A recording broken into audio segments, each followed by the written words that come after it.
सुधा बहू की कमाई। कंचन की दो बहुएं थी, सुधा और गौरी। दोनों के दो बच्चे।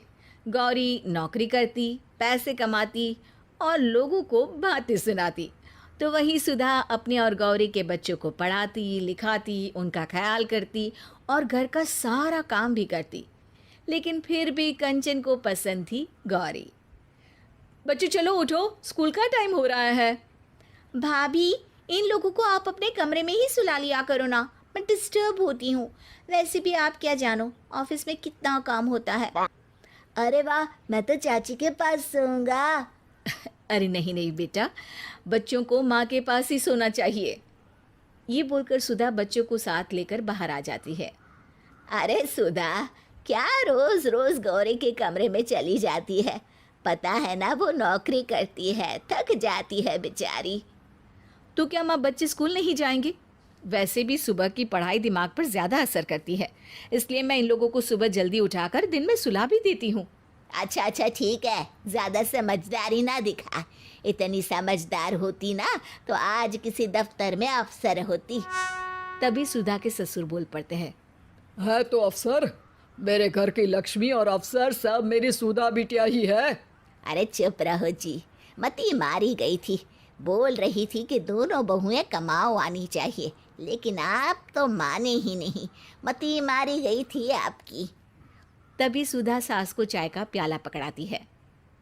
अगर ये भी दफ्तर जाती ना तो कौन हमारी इस उम्र में सेवा करता, सोचा है कभी? सुधा का ज़्यादा ध्यान बच्चों पर होता। देखो बेटा, रट्टा करके पढ़ाई नहीं होती, गणित समझने का विषय है, मैं बताती हूँ। और वो चारों बच्चों को अच्छे से पढ़ाती। अरे भाभी, ये लीजिए चेक, स्कूल की फीस आज जमा कर देना, मैसेज आया था। तभी सुधा का पति भी वहाँ आ जाता है। सुधा, आज रात को तैयार रहना, हम फिल्म देखने चलेंगे, रात का खाना भी बाहर खा लेंगे। नहीं जी, कल राजू की परीक्षा है, मैं नहीं जा सकती। अरे राजू की परीक्षा है तो गौरी है ना, पढ़ाए अपने बच्चों को। तुम्हारी भी तो अपनी जिंदगी है ना। अरे कैसे बोल रहे हैं आप? क्यों गौरी पढ़ाए? आपको तो पता है कि वो सिर्फ मेरे समझाने से ही समझता है। पति वहाँ से चला जाता है। धीरे धीरे बच्चे बड़े होते जाते हैं। एक दिन गौरी और गौरी का पति, भैया, मैं और गौरी कुछ दिनों के लिए बाहर जा रहे हैं। घर में रह रहकर उब गए हैं। कुछ दिनों की छुट्टी है, सोचा मन बदल जाएगा।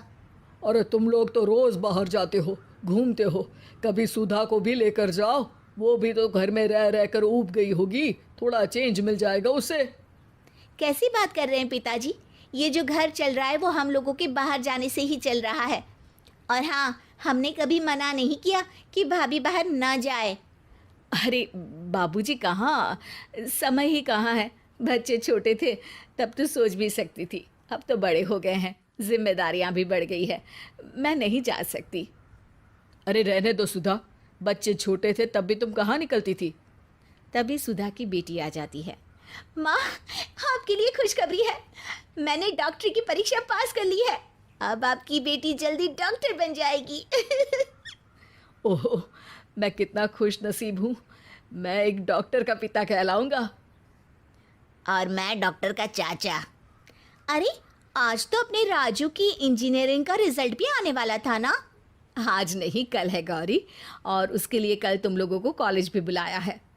ओह, कल कल तो मेरी मीटिंग है, मैं नहीं जा सकती। और मेरी भी एक ज़रूरी इंटरव्यू है, मैं नहीं जा पाऊँगा।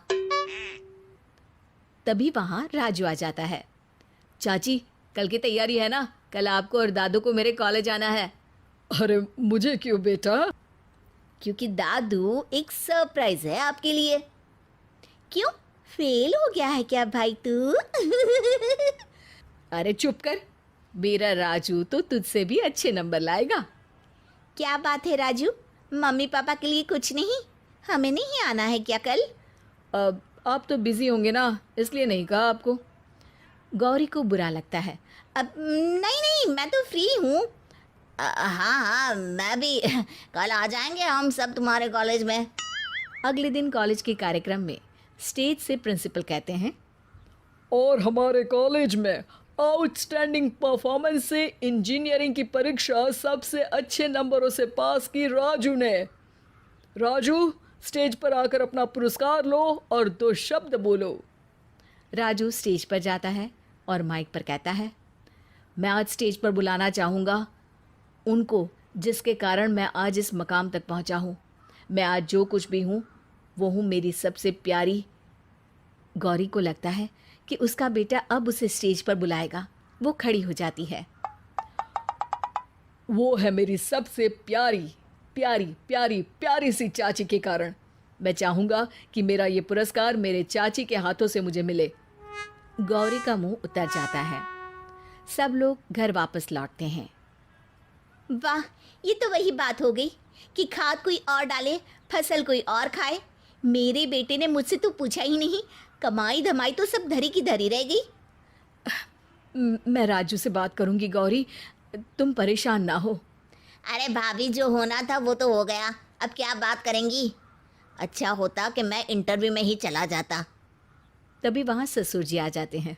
अरे बेटा, कमाई सिर्फ पैसों की ही नहीं बल्कि असली कमाई तो आपके संस्कारों की होती है, जो सुधा बहू ने कमाया।